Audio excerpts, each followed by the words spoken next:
आपको मैं बताना चाहता हूं गिलोय के बारे में।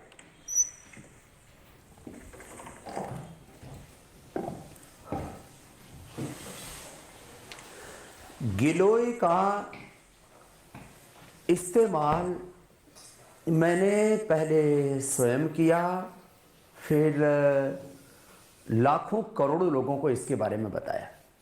डेंगू और चिकुनगुनिया के लिए ये रामबाण औषधि है। प्लेटलेट बढ़ाने के लिए गिलोय के अलावा कोई दूसरा विकल्प ही नहीं। गिलोय के साथ साथ थोड़ा हेल्प करता है एलोवेरा, वीटा ग्रास, पपीते के पत्तों का रस, वो भी हम पिलाते हैं जब किसी को डेंगू हो जाता है और जीवन खतरे में पड़ जाता है। यद्यपि ठंड में हमारे हाथ भी ऐसे ठंडे तो काफ़ी हो ही जाते हैं, लेकिन मेरे हाथों में कभी कोई तकलीफ नहीं आती। थोड़ी सावधानी बरतनी चाहिए। वैसे इतने ठंडे हो चुके हैं हाथ की, मैं इसको हाथों से भी पकड़ूंगा तो पतीला ज़्यादा गर्म नहीं लग रहा है। और ये गिलोय के काढ़े को मैंने पहले उसको इमाम दस्ते में कूट लेते हैं, फिर उसको ऐसे उबाल लेते हैं। करीब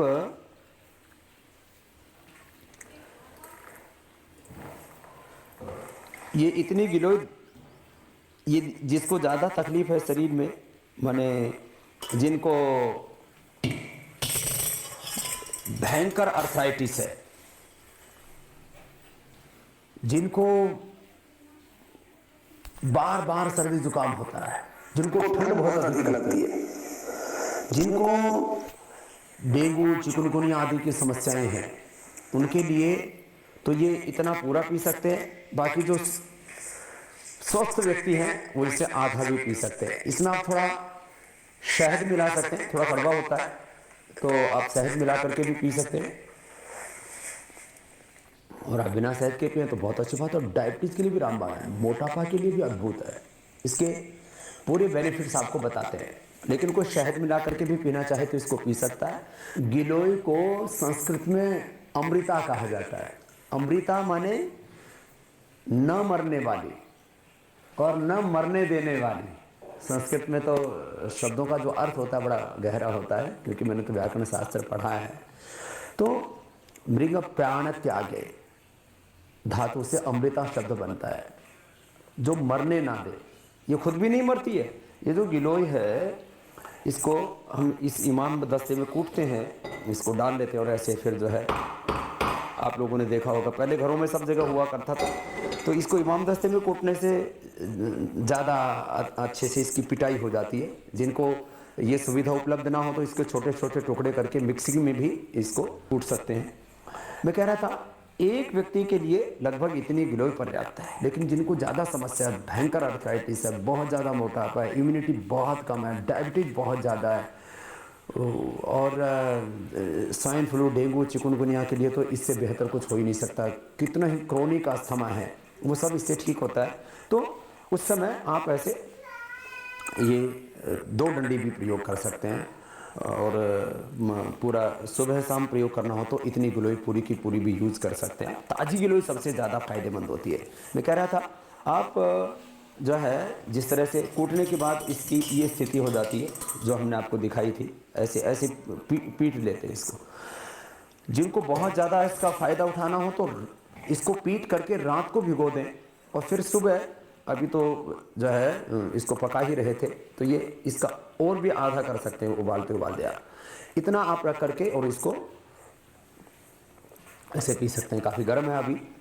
और ये तो बताया मैंने जिनको डायबिटीज़ है, जिनको रेमेटॉइड आर्थराइटिस है, जिनका इम्यूनिटी जिनकी बहुत कमज़ोर है, उनके लिए। अब इसमें जैसे कोई स्वस्थ व्यक्ति वो पीना चाहता है तो थोड़ा कड़वा लगता है, तो आप इसमें 1 चम्मच शहद मिला सकते हैं। ये पतंजलि हनी है, हमने इसके ऊपर लिखा हुआ है क्रिस्टलाइजेशन जमना शहद का स्वाभाविक गुण है। ये हमने इसके ऊपर हिंदी और अंग्रेजी में लिखा हुआ है, और इसका उद्देश्य यही है कि कुछ लोग समझते हैं कि अरे ये शहद का तो क्रिस्टलाइजेशन हो गया, ये तो कोई नकली शहद तो नहीं है। तो अभी इतनी ठंड में भी, यद्यपि ये जमा नहीं है, लेकिन फिर भी थोड़ा बहुत क्रिस्टलाइजेशन हो सकता है। कुछ लोग तो फ्रीज आदि में रख देते हैं। तो आप ऐसे 1 चम्मच आप शहद इसके अंदर मिला सकते हैं, और 1 चम्मच शहद मिला करके जब आप इसको पिएंगे तो थोड़ी कड़वाहट थोड़ी कम हो जाएगी। ये उनके लिए बता रहा हूँ जिनको डायबिटीज़ आदि नहीं है और गिलोय पीना चाहते हैं इम्यूनिटी के लिए, ठंड के लिए। मैं इसके कुछ लाइव एग्जांपल्स भी आपको दूंगा कि जिन लोगों के ऊपर मैंने ये गिलोय का प्रयोग किया, जिनको भयंकर ठंड लगा करती थी, माने 5-5 कपड़े जिनको पहनने पड़ते थे ठंड में, उन्होंने गिलोय का प्रयोग किया तो मात्र थोड़ा सा हल्का सा गर्म कपड़े से उनका गुजारा हो जाता है। इस गिलोय के बारे में ऐसे तो बहुत सी बात आपको बताना चाहता हूँ। और सुबह सुबह लोग चाय पीते हैं और कई तरह के कार्यक्रम करते रहते हैं। मैं कहता हूँ सुबह सुबह आप सर्दियों में तो गिलोय की चाय पीजिए, गिलोय का काढ़ा पीजिए।